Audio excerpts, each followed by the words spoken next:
Hey, what's going on, everyone? Hope you're all doing good today. So listen, there's been a brand new update that just dropped for Battlefield 6, the October 13th one. And I gotta say, it's one of those smaller server-side patches that doesn't need a download, but still manages to shift the game in a noticeable way. You know those updates where you log in thinking it's just back-end fixes and then suddenly your favorite weapon feels completely different? Yeah, this one's got that kind of energy. I've been messing around with it for a bit, reading what the devs said, and watching how players are reacting. And honestly, there's a lot to unpack here, even though it's technically a minor update. So first off, the big thing everyone's talking about is the change to rush mode. They've increased the number of tickets from 75 to 100 on certain maps. Now, at first that might sound like a small tweak, but if you've been grinding Rush, you know exactly how big of a deal that is. Rush has always been one of those modes that lives or dies based on pacing. Too few tickets and attackers barely get to breathe before they're wiped out. Too many, and defenders feel like they're just holding out forever. Recently, before this update, the mode was leaning a bit too heavily in favor of defenders. A lot of matches were ending fast, and it felt like unless your team was absolutely cracked, you weren't making it past the second set of objectives. Now, with the ticket bump, the flow feels more balanced. You get more room to push, more time to strategize, and those last-minute MCOM explosions that make Rush so exciting are happening again.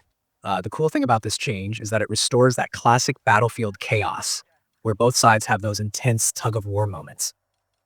It feels like the developers finally listened to what the community's been asking for. Rush needed breathing space, and now it's got it. Matches feel like they're back to that sweet spot from the older Battlefield titles where the mode had real endurance. It's a change that doesn't just make matches longer, it makes them more cinematic, more memorable. And honestly, I think that's the biggest win here. The beauty of Battlefield has always been in those long, drawn-out, unpredictable fights, and this tweak brings that energy back. But that's just the first part of this update. The next thing that's got people talking is the sniper adjustments, specifically the muzzle velocity on two of the main rifles, the M2010 and ESR and the PSR, got nerfed. So the M2010 dropped from 900 meters per second down to 800, and the PSR went from 750 to 720.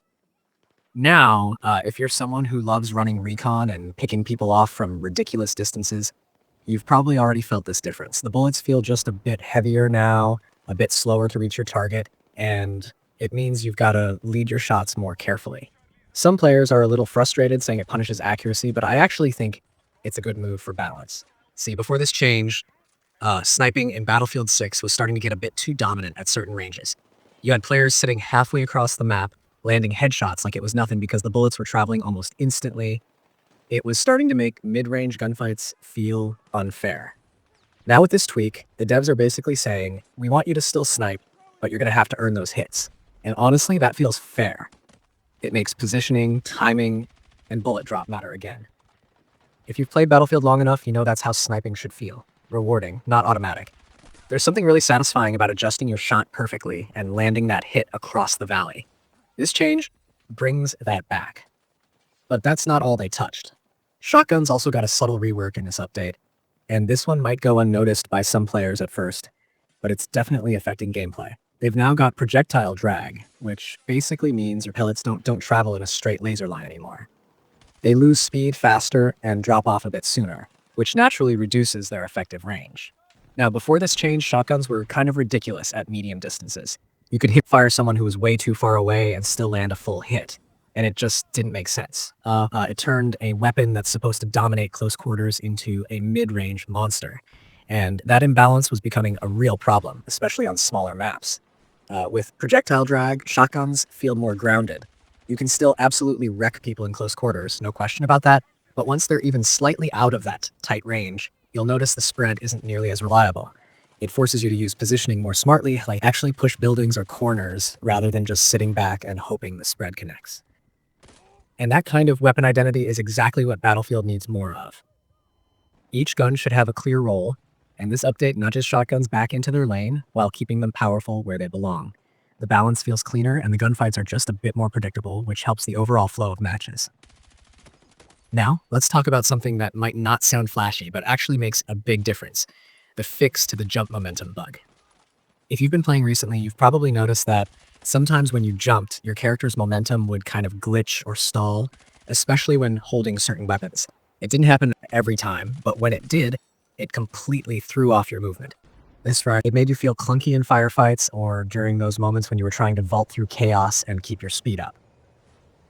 The devs quietly addressed that in this update, and even though they didn't make a huge deal out of it, the difference is noticeable. Movement feels smoother again. Your jumps carry through naturally, and you can flow from cover to cover without that weird hitching sensation. Honestly, fixes like that are what make or break a game's feel. You can tweak weapons and modes all day long, but if the core movement doesn't feel right, everything else falls apart. Battlefield has always had this unique mix of weight and agility. You're not meant to move like a Call of Duty soldier, but you still want that freedom and responsiveness. This fix gets us closer to that again. And if you've been watching the dev updates lately, they've said they're going through these issues one step at a time, like we're now tackling these smaller but meaningful bugs before rolling out the bigger overhauls. I like that approach. It shows they're paying attention to the feel of the game, not just the flashy headline features. What's interesting about this October 13th update is that even though it's technically small, it reflects a clear philosophy shift. You can see the devs focusing on restoring the heart of Battlefield. Longer, more tactical matches, balanced weapon categories, like smoother movement. After the launch, which was pretty chaotic with some broken mechanics and weird balancing issues, it feels like they're settling into a steady rhythm. Remember, just a few days ago, we got that client-side patch that adjusted movement, recoil patterns, and map layouts. That one was more substantial, but this follow-up server patch almost feels like a fine-tuning session on top of it. It's like they're using live feedback to shape the next steps, which is exactly what the game needed. Players have been saying that since this patch went live, rush matches feel way more intense but fairer. Defenders can still hold ground if they play smart, but attackers now have the time to coordinate pushes without feeling rushed. That's created some amazing matches already. I saw a clip earlier where a squad managed to arm the final memcom with literally one ticket left, and they won. Those are the moments you remember. It's that unpredictability, that sense of we might actually pull this off that Battlefield thrives on. And when that feeling is back, you know the balance changes are working. As for snipers, yeah, some people are complaining about the slower bullet speed, but personally, I think that frustration will fade. Give it a few days and you'll see new montages popping up with players showing off insane long shots again, just with a little more finesse. That's the thing about skill-based tuning.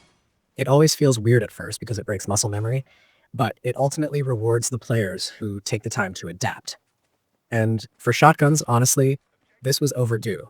They were dominating close and mid-range fights in ways that broke the flow, especially in urban maps. Now, every class has a clearer role again. It's not just who shoots first anymore. It's about who's using their weapon the right way for the situation. Something else worth mentioning is how these small backend updates hint at bigger stuff coming soon. The developers said they're working one step at a time to clean up remaining issues. Things like missing rewards, stat tracking inconsistencies, and deeper movement tuning. So this patch is kind of a stepping stone. It's refining the foundation before the next big patch drops. And that next one is where we'll probably see more dramatic fixes and maybe even some new content.